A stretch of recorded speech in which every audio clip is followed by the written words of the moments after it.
बिहार में मुख्यमंत्री नीतीश कुमार के खिलाफ बहुत कुछ कहा जाता है, पर उनके ऊपर आज तक किसी ने भ्रष्टाचार का आरोप नहीं लगाया। वोटर अधिकार यात्रा के समाप्त होते ही तेजस्वी यादव ने जिस तरह मुख्यमंत्री कुमार के खिलाफ बयानबाजी शुरू की है, वह हैरान करने वाली है। तेजस्वी द्वारा नीतीश कुमार को नैतिक भ्रष्टाचार का भीष्म पितामह कहा जाना एक अप्रत्याशित हमला था। 17 अगस्त से 1 सितंबर 2025 तक चली वोटर अधिकार यात्रा महागठबंधन की एक महत्वपूर्ण पहल थी। इसका उद्देश्य मतदाता सूची में कथित अनियमितताओं और वोट चोरी के मुद्दे को उजागर करना था। यात्रा में राहुल गांधी की प्रमुखता और कांग्रेस की बढ़ती सक्रियता ने आरजेडी कार्यकर्ताओं में असंतोष पैदा किया, क्योंकि ये बिहार में आरजेडी की पारंपरिक वर्चस्व को चुनौती मिलता दिखा।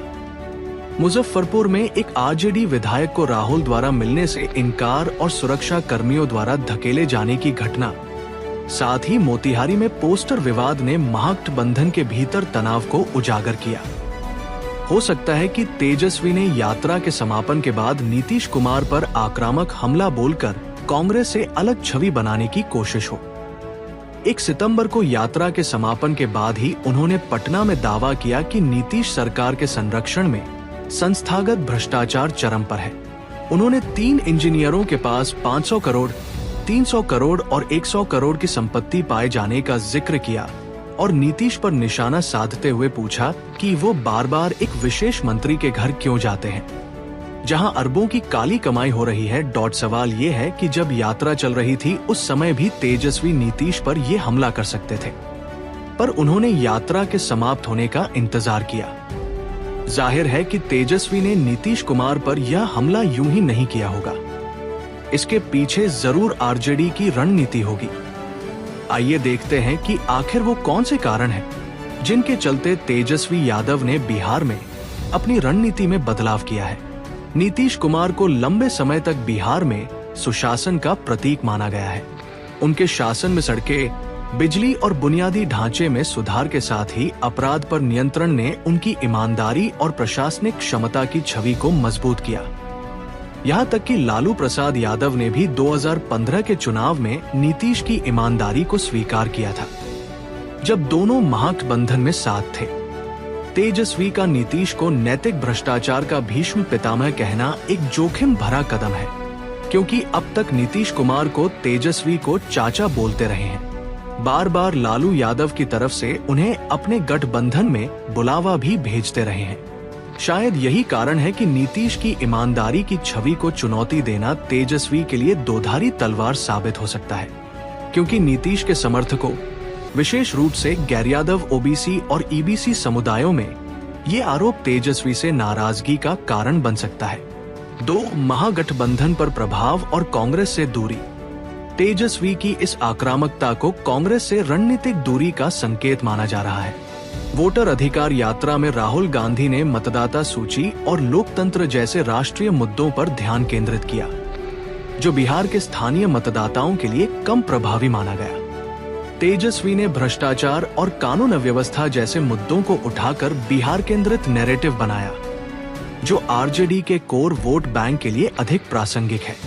मुजफ्फरपुर की घटना, जहां राहुल ने एक आरजेडी विधायक से मिलने से इनकार कर दिया, और मोतिहारी में पोस्टर विवाद ने पहले से ही दोनों दलों के बीच तनाव को उजागर किया था। वोटर अधिकार यात्रा के दौरान राहुल गांधी ने एक बार भी तेजस्वी को महागठबंधन की ओर सीएम कैंडिडेट नहीं बताया। यही नहीं, राहुल का बुलेट अवतार हो या मखाना किसानों के बीच उनका मिलना जुलना रहा हो, तेजस्वी हर जगह फीके ही दिखे। जाहिर है कि जिस शख्स ने पिछले विधानसभा चुनावों में अपने नेतृत्व के बल पर अपनी पार्टी को प्रदेश की सबसे बड़ी पार्टी बनाया हो, उसके लिए ये सब अवांछित ही था। जाहिर है कि तेजस्वी अब खुलकर खेल रहे हैं। तेजस्वी की यह आक्रामकता उन्हें बिहार में विपक्ष के प्रमुख चेहरे के रूप में स्थापित करने की कोशिश हो सकती है। यात्रा के दौरान राहुल गांधी मतदाता सूची और लोकतंत्र जैसे व्यापक मुद्दों पर ध्यान केंद्रित किया, वहीं तेजस्वी ने भ्रष्टाचार और कानून व्यवस्था जैसे स्थानीय मुद्दों को उठाकर बिहार केंद्रित नैरेटिव बना सकते हैं। बीजेपी और जेडीयू ने आरजेडी के शासनकाल को जंगल राज बताकर लगातार हमला बोल रही है। तेजस्वी ने नीतीश को भ्रष्टाचार का पितामह कहकर इस नैरेटिव का जवाब देने की कोशिश की है।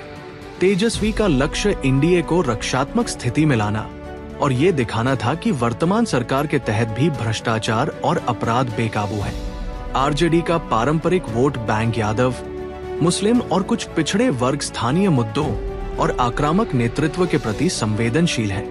तेजस्वी की यह आक्रामकता उनके कोर समर्थकों को उत्साहित करने और कार्यकर्ताओं में जोश भरने का प्रयास भी हो सकती है। ये विशेष रूप से तेजस्वी के लिए इसलिए भी महत्वपूर्ण हो गया था क्योंकि यात्रा के दौरान कांग्रेस के बैनर, कांग्रेस के नारों में आरजेडी कहीं खो सी गई थी। हाल के वर्षों में नीतीश सरकार में भ्रष्टाचार के कुछ मामले सामने आए हैं, जैसे शराबबंदी के बावजूद अवैध शराब तस्करी, नौकरशाही में अनियमितताएं और कुछ मंत्रियों पर भ्रष्टाचार के आरोप। जाहिर है कि सीएम नीतीश कुमार को भ्रष्ट बताए बिना संभव नहीं है कि इन मुद्दों को आम जनता तक ले जाकर भुनाया जा सके। विशेष रूप से तेजस्वी ने एक मंत्री के घर नीतीश के बार बार जाने का जिक्र कर काली कमाई का आरोप लगाया, जो जनता में संदेह पैदा करने का प्रयास है। ये रणनीति नीतीश की ईमानदारी की छवि को धूमिल करने और उनके शासन की विश्वसनीयता पर सवाल उठाने के लिए काफी हो सकती है।